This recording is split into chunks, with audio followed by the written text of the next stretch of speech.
연주쌤의 체육 시간입니다. 자, 오늘은 2주차 3차 시인데요. 우리 저번 시간에 무엇을 배웠었죠? 네, 저번 시간에 우리 하계올림픽 학습지 정리 1을 했었죠. 오늘은 정리 2 해서 뒷부분을 마무리하게 될 텐데 오늘은 더 재밌는 사진 자료도 많고 이야기도 많으니까 꼭 집중해서 끝까지 잘 들을 수 있도록 해주세요. 지금 보이는 올림픽 중에서 첫 번째 위에 있는 올림픽이랑 왼쪽에 밑에 있는 올림픽은 우리 88 올림픽 때 있었던 사진이에요.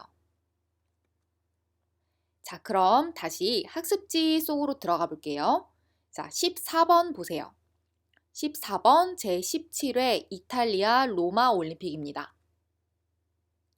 자, 이탈리아 로마 올림픽에서는 에티오피아의 아베베라는 선수가 마라톤 세계 신기록으로 우승을 했다라고 했어요. 그리고 이 아베베가 의의가 있는 이유는 아프리카 흑인 최초의 금메달리스트이기 때문이에요. 아베베 선생님이 굉장히 귀여운 이름이네요 하면서 기억을 하라고 했었죠. 그래서 아프리카 흑인 최초 금메달리스트가 누구인가요? 그러면 에티오피아의 아베베입니다 라고 하시면 됩니다. 그 다음 15번 제18회 일본 도쿄.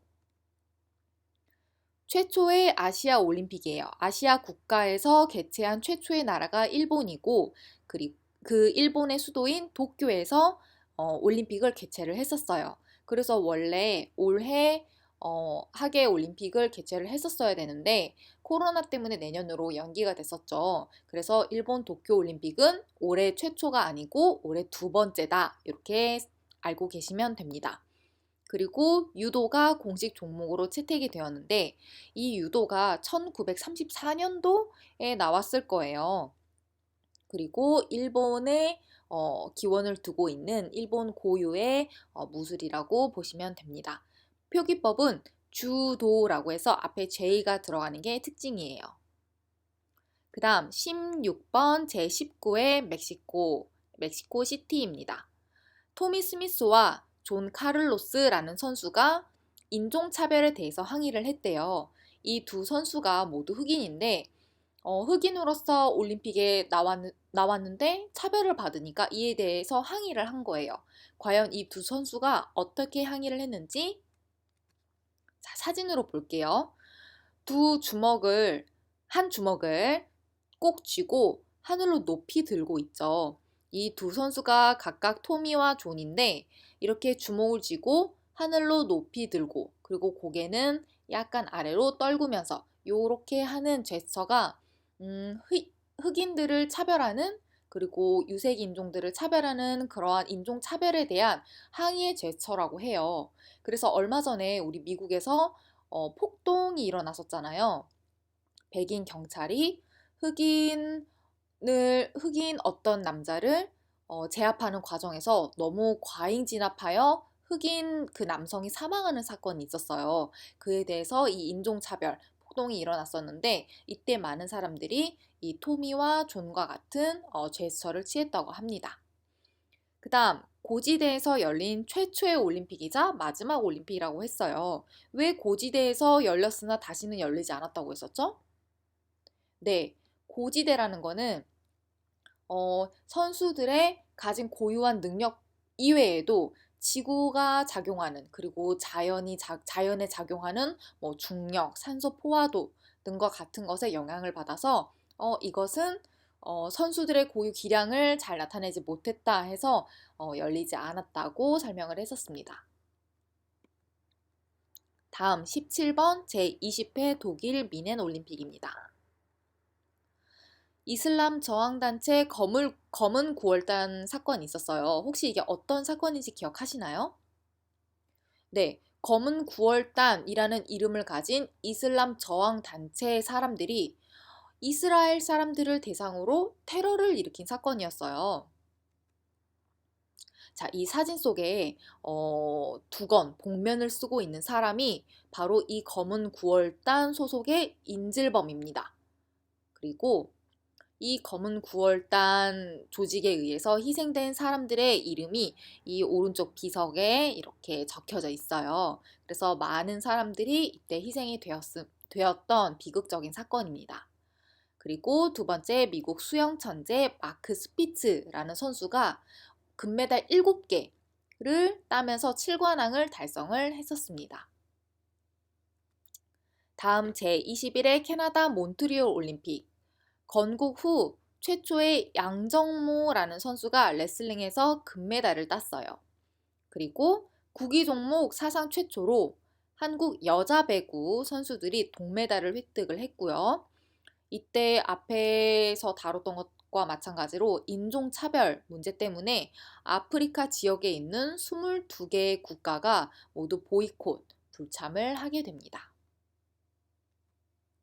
다음 19번 제22회 소련 모스크바 올림픽. 우리 앞에서 미소 냉전이 본격적으로 시작이 되고 있어요 라고 했던 거 기억나시죠? 지금 이 19번과 20번 두 개 묶어서 미소 냉전이라고 적어 두시고요. 먼저 22회를 보시면 소련이 아프가니스탄을 침공을 하게 됩니다. 그래서 이 평화적이지 못한 소련의 그러한 국가적 행동들에 대해서 비난을 하면서 서방 국가, 그러니까 민주주의 국가 대부분이 불참을 하게 돼요. 그러면서 IOC 권위가 급속히 추락하게 됩니다. 자, IOC란 인터내셔널 올림픽 커미티라는 국제 올림픽 위원회라는 뜻을 가지고 있는 단체입니다. 올림픽을 주관하고 올림픽을 운영하는 그런 단체라고 보시면 됩니다. 다음 제23회 미국 로스앤젤레스 올림픽. 아이러니하게도 소련 다음에 미국이 개최를 하게 되었어요. 그래서 모스크바 대회 때 불참한 이 서방 국가들에 대한 보복으로 소련이 그럼 우리도 너네가 개최한 올림픽에 나가지 않을 거야 해서 동구권의 공산국가, 즉 사회주의 국가들을 모두 데리고 불참을 합니다. 하지만 어떤 나라는 참여를 했다고 했었죠? 네, 중국은 같은 사상을 가진 국가임에도 불구하고 독립적으로 우리는 참여를 할 거야 라고 해서 이 미국 올림픽에 참여를 하게 됩니다. 다음 드디어 제24회 대한민국 서울 88 올림픽이라고 하죠. 자, 대한민국 서울 88 서울 올림픽에서는 한국 올림픽 출전 사상 최고 기록인 몇 위? 네, 4위를 달성하게 됩니다. 하지만 이때 우리가 정정당당하게 페어플레이를 한 것이 아니라 그렇죠. 약간의 편파 판정이 조금 있었다라는 그런 이야기가 있었다고 했죠. 그 다음 12년 만에 IOC 대부분이 참가한 화합의 장이래요. 우리 그 전에 소련하고 미국이 서로 사이가 좋지 않아서 서로 불참하고 서로 보이콧하면서 이 올림픽이 화합의 장이 되지 못했어요. 그런데 이 대한민국 서울 올림픽에서는 우리 이제 더 이상 싸우지 말고 정정당당하게 이 스포츠만큼은 세계가 화합하여 참여를 하도록 하자 해서 12년 만에 참가를 하게 되는 화합의 장이 됩니다. 그리고 루딩 로텐버거라는 선수가 있는데 이 선수가 같은 해에 동하계 올림픽에서 모두 메달을 딴 유일한 선수로 기록이 되어 있습니다.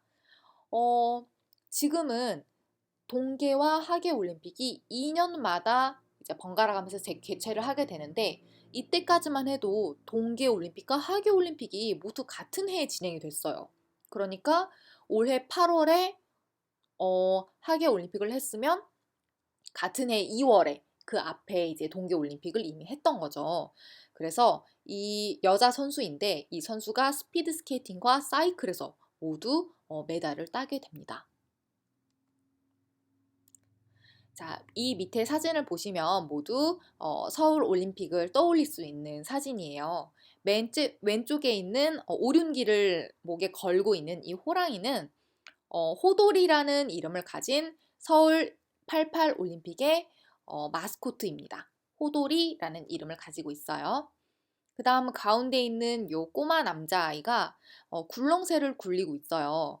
이 영상을 나중에 찾아보시면 조용한 운동장의 한가운데에서 이 소년이 굴렁쇠를 굴리며 화합의 장 그리고 세계 평화를 뜻하는 그런 굴렁쇠를 굴리며 운동장을 가로지르게 됩니다. 그리고 오른쪽에 보시면 이 하얀 색깔 날아가는 거 혹시 뭔지 보이시나요? 네, 쌤이 얘기했었죠. 지금 우리 학교 앞에 있는 비둘기의 조상이 이 88 올림픽 때 비둘기들의 후손일 수도 있어요 라고 얘기를 했잖아요. 우리 평화의 상징인 새가 흰색 비둘기죠. 그래서 이때 정말 수백 마리, 수천 마리의 비둘기를 한 번에 하늘로 날려보낸 그런 장면입니다. 다음 제25회 스페인 바르셀로나 올림픽. 황영조라는 선수가 마라톤에서 우승을 하게 됩니다. 그리고 농구에서 매직 존슨과 마이클 조던이 이끄는 미국 농구가 압도적으로 우승을 하게 됩니다. 쌤이 칠판에다가 이 매직 존슨과 마이클 조던이란 이름을 쓰는데 여러분이 굉장히 웃더라고요. 왜 웃는지 모르겠는데 혹시 이유를 아시는 친구들은 쌤에게 조금 살짝 귀띔을 조금 해주세요. 자, 그래서 마이클 조던은 여러분들이 굉장히 잘 알고 있는 선수인데 이 매직 존슨은 누군지 잘 몰라요. 그래서 사진을 가져왔습니다. 자, 이 선수가 매직 존슨이고요. 이 선수가 마이클 조던입니다. 이 두 선수 다 모두 미국 농구, 세계적인 농구에서 굉장한 실력을 가진 유명한 선수죠. 이 두 선수가 같은 팀에서 미국 농구를 이끌었으니 당연히 압도적으로 우승을 할 수밖에 없었을 거예요. 다음 제26회 미국 애틀랜타 올림픽. 이때부터 동계 올림픽과 하계 올림픽이 2년의 텀을 두게 됩니다. 사실 방금 88 올림픽 때 동계와 하계에서 모두 메달을 딴 유일한 선수예요 라고 소개를 했지만 사실 하계 올림픽과 동계 올림픽 모두 참가하는 선수들이 굉장히 많았어요. 그리고 같은 해는 아니지만 동계 올림픽과 하계 올림픽에서 모두 금메달을 딴 선수도 있거든요.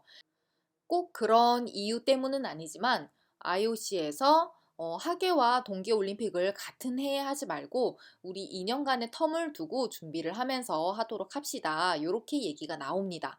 그래서 이 26회 미국 애틀랜타 올림픽부터 동계 올림픽과의 2년 텀을 두게 됩니다. 그리고 이때 이 2년 텀이 지금까지 쭉 이어져 오게 되는 거예요. 이 미국 애틀랜타 올림픽에서는 미국이 올림픽을 네 번째로 개최한 사상 첫 국가가 되고요. 방수연이라는 선수가 배드민턴 여자 단식에서 모두 석권을 하게 됩니다. 다음 제27회 호주 시드니 올림픽이에요. 자꾸 호두라고 하려고 하네요. 호주 시드니 올림픽입니다. 2000년도고요. 이 호주 시드니 올림픽이 굉장히 의미 있는 이유는 두 가지가 있어요. 태권도. 태권도가 드디어 첫 정식 종목으로 올림픽에 채택이 됩니다. 그리고 지금까지 쭉 이어져 오고 있죠. 그리고 또 하나, 남북이 공동 입장하는 첫 번째 올림픽이 됩니다. 자, 사진을 보시면 남과 북의 각각 선수가 하나의 한반도가 그려진 깃발을 들고 입장을 하게 되는데 이때를 시작으로 자, 왼쪽에 사진 보시면 2000년, 2002년, 3년, 4년, 5년, 6년, 7년 하계올림픽, 유니버시아드 대회, 아시안게임 등등 많은 국제적인 스포츠 경기에서 이 남과 북이 공동을 입장을 하게 돼요. 그리고 네, 2018년도 평창 올림픽에서도 이렇게 남과 북이 공동 입장을 하게 됩니다. 언제 몇 번째 순서로요? 네, 가장 마지막 순서가 되겠죠. 왜죠? 개최국이기 때문에 맞습니다. 개최국이기 때문에 우리가 남과 북이 가장 마지막 순서로 이렇게 입장을 했었어요. 쌤이 실제로 이 평창 올림픽에 가서 개막식과 폐막식 그리고 중간에 많은 올림픽 경기들을 봤는데 이렇게 남과 북이 서로 손을 잡고 공동 입장을 하는 모습을 보니까 굉장히 가슴이 뭉클하면서도 말로 표현할 수 없는 그런 감정이 북받쳐 오르는 그랬던 기억이 떠오릅니다. 다음 제28회 그리스 아테네 올림픽. 이 그리스 아테네 올림픽에서는 마라톤의 반데를레이 리마 사건이 가장 이슈가 됐었던 사건이기도 하고요. 그 다음에 미국 수영 황제 마이클 펠프스가 요 그리스 아테네 올림픽에 등장을 합니다. 자, 쌤이 반데를레이 리마 사건 옆에 뭐라고 필기를 하라고 했었죠? 네, 초록색 치마를 입은 남자라고 적어두라고 했었죠. 그래서 쌤이 사진을 한번 구해왔어요. 네, 보이시죠? 근데 초록색 치마는 아니었네요. 치마만 빼고 네, 초록색을 입었네요. 무튼 이 오른쪽에 있는 사람이 네, 달리고 있는 저 선수 보이죠? 저 선수가 반데를레이 리마 선수인데 이 선수가 1위로 잘 달리고 있었는데 갑자기 이 치마를 입은 남자가 달려와서 보이시죠? 옷을 꽉 잡고 몸을 꽉 잡고 네, 관중 속으로 밀어버리고 있는 그 장면을 포착을 한 사진입니다. 하지만 리마는 포기하지 않고 다시 일어나서 끝까지 달리게 돼요. 그래서 위 사진에서 보시면 동메달을 걸고 있는 선수, 맨 오른쪽에 있는 선수가 리마인데 저렇게 값진 동메달을 얻게 됩니다. 긴 시간이 흐르고 브라질 리우데자네이루 올림픽에서 브라질 선수였던 이 리마가 스포츠 영웅으로 선정이 되면서 성화 봉속의 마지막 주자로 선정이 되어서 이렇게 성화를 밝히게 되었습니다. 다음 제29회 중국 베이징 올림픽. 마이클 펠프스가 8관왕 금메달 8개를 따는 달성 기록을 남기게 되고요. 우사인 볼트라는 단거리 종목의 황제라고 하죠. 100m에서 세계 신기록으로 우승을 하게 됩니다. 쌤이 칠판에다가 마이클 펠프스와 우사인 볼트의 체형은 이렇게 생겼어요. 체형은 스포츠에서 굉장히 중요한 부분을 차지하고 있어요. 수영 종목과 육상 종목을 한번 비교해서 볼까요? 하면서 약간 과장되게 펭귄과 치타처럼 이렇게 그렸었던 거 혹시 기억나시나요? 그래서 비교를 해보기 위해서 이 두 선수를 사진으로 가져와 봤어요. 자, 먼저 마이클 펠프스입니다. 시구를 하고 있는 장면인데 쌤이 그림에서는 굉장히 다리를 짧게 그렸지만 생각보다 그렇게 짧은 다리는 아니네요. 하지만 팔 길이를 한번 보시겠어요? 팔 길이가 다리 길이만큼 굉장히 기네요. 이 두 긴 팔로 물을 잡고 뒤로 끌면서 그런 엄청난 세계 신기록 기록을 세운 게 아닌가 싶습니다. 그리고 우사인 볼트예요. 우사인 볼트 보시면 굉장히 다리가 길고 발목이 얇으면서 육상을 하기에 굉장히 좋은 신체 조건을 가지고 있어요. 이렇게 스포츠 종목마다 선수들이 타고난 그리고 가지고 있는 신체적인 장점들이 있다는 것도 스포츠를 관람을 하는데 굉장히 재미있는 요소 중에 하나라고 생각을 합니다. 그 다음 세 번째, 한국 야구가 전승으로 올림픽 정상에 올랐어요. 자, 베이징 올림픽 뒤에 써 있죠. 이 한국 야구 선수들이 전승이라는 게 사실 말이 전승이지 한 번도 지지 않고 모두 승리를 해서 올림픽 정상, 금메달을 딴다는 거는 정말 대단한 기록입니다.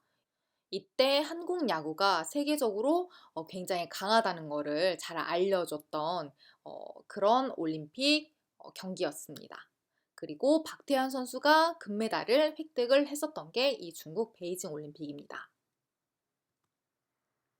다음 제30회 영국 런던 올림픽. 한국 남자 축구에서 일본을 꺾고 동메달을 획득을 했었어요. 올림픽에서 동메달을 획득을 하다니 굉장한 또 기록이 나왔네요. 자, 오른쪽에 선수들 보면 굉장히 기뻐하고 있죠. 자, 이때 쌤이 왜 선수들이 기뻐했을까요, 여러분? 했을 때 여러분은 뭐라고 대답을 하셨었죠? 네. 일본을 꺾어서요. 일본을 이겨서요. 라고 얘기를 했었어요. 하지만 이때 기자회견에서 일본을 이긴 것도 물론 좋고, 동메달을 딴 것도 물론 좋지만, 군대를 가지 않는 게 굉장히 좋은 것 같아요. 라고 선수들이 인터뷰했던 게 굉장히 재밌었고 인상에 남아서 여러분들에게 들려줬던 게 기억이 납니다. 그리고 두 번째, 마이클 펠프스의 사관왕 달성. 그리고 우사인 볼트의 2회 대회 연속 3관왕. 이 두 선수는 4년이 지나고 8년이 지나도 자신의 기록을 늦추지 않고 이 모두 4관왕, 3관왕을 달성하는 대단한 기록을 가진 선수들입니다. 그리고 제31회 브라질 리우데자네이루 올림픽. 최초로 난민팀이 등장을 하게 됩니다. 자, 오른쪽에 보시면 쌤이 4명이라고 했는데 7명이더라고요. 죄송해요. 정정할게요. 7명이고요. 이 7명은 시리아 사람들 이외에도 여러 국가의 쌤의 네, 죄송해요. 쌤의 시리가 켜졌네요. 네, 여러 나라 국가의 난민들이 모여서 이 팀을 이뤘다고 했어요. 그래서 국기를 정할 수 없었기 때문에 사진에서 보시면 네, 오륜기 보이시죠? 자, 이거를 보시고 쌤 왼쪽이 빨강인데요? 이렇게 하시면 안 돼요. 국기가 반대로 뒤집어진 겁니다. 이 오륜기를 IOC에서 이 난민팀에게 수여를 하고 이 올림픽에서는 이 오륜기를 국기로 이 선수들이 사용을 했었어요. 그리고 이 시리아 여자 선수가 수영 종목에서 금메달을 땄었다고 했었죠. 그 관련된 이야기를 다시 정확하게 쌤이 조사를 했어요. 그래서 다시 들려드릴게요. 이 시리아에서 전쟁이 터지고 나서 그리스로 피난을 가기 위해서 작은 보트를 타고 이동을 하고 있었어요. 물론 이 여자 선수를 포함을 해서. 근데 가다가 보트가 멈추게 된 거예요. 여러분 상상을 해보세요. 망망대해에서 보트가 멈춰버리면 이 보트는 어디로 흐르게 될까요? 그건 알 수 없죠. 왜냐하면 물살을 타고 이 보트가 망망대해 저 멀리 그리고 어떤 나라에 도착을 할지 모르니까요. 이때 이 선수와 이 선수의 여동생은 수영을 배웠던 수영 선수였어요. 그래서 우리가 여기서 포기를 하면 우리를 포함해서 여기 있는 다른 사람의 목숨들까지 위험해질 수 있을 것 같아 하고 물속으로 뛰어듭니다. 그리고 어떻게 했을까요?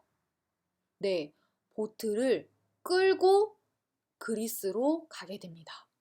그리고 그 두 자매를 포함하여 보트에 타고 있었던 모든 사람까지 목숨을 구할 수 있었고 그 이후에 그 두 자매 중 언니인 시리아 선수가 올림픽에 참가하면서 금메달을 땄다라는 게 이 난민팀에 얽힌 이야기였습니다. 그 다음 두 번째, 그리스 아테네 이후에 120년 만에 처음으로 남미 대륙에서 개최한 올림픽이 이 브라질 리우 올림픽입니다. 그럼 지금까지 남미 대륙에서 한 번도 개최를 하지 않았나 봐요. 앞에 쭉 보시면 네, 남미 대륙이 없습니다. 그래서 120년 만에 처음으로 개최한 국가라는 데에서 큰 의의를 두고 있습니다. 그리고 골프가 112년 만에 부활을 했어요. 초반에 골프가 있었습니다. 하지만 어떤 이유에서인지는 모르겠으나 골프가 올림픽 종목에는 맞지 않은 것 같아라는 의견이 나오면서 이제 폐지가 되게 돼요. 하지만 골프가 세계적인 스포츠가 되고 굉장히 이게 경쟁력이 있는 스포츠다라고 해서 다시 부활을 합니다. 그리고 우리나라의 박인비라는 여자 선수가 우승을 하며 금메달을 획득하게 됩니다. 자, 하계올림픽 정리 두 번째는 여기까지고요. 쌤이 중간에 이렇게 사진을 넣고 관련된 이야기를 계속 해주는 이유가 이 글만 보고 역사를 외우기에 여러분들이 굉장히 힘들 수 있어요. 하지만 영상을 계속 반복해서 보고 몇 번 보다 보면 사진은 머릿속에 찰칵하고 남게 될 거예요. 그래서 그 사진들을 잘 생각하면서 이 올림픽에서는 이런 사건이 있었어. 이런 이야기가 있었지? 라고 기억을 하시면서 이 역사 공부를 조금 하시면 더 쉽게 공부하는 데 도움이 될 것 같습니다. 자, 궁금한 점은 쌤한테 개인적으로 이야기해 주시고 학습지 잘 챙겨서 오시면 됩니다. 그리고 여러분들이 등교하면 그 주는 수행평가를 할 거예요.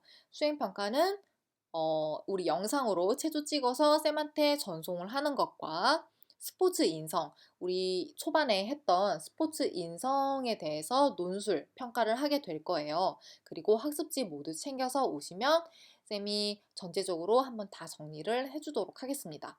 꼭 잊지 말고 스포츠 인성 한 번 더 듣고 학습지 챙겨서 올 수 있도록 하세요. 자, 그럼 학교에서 만나도록 해요. 안녕!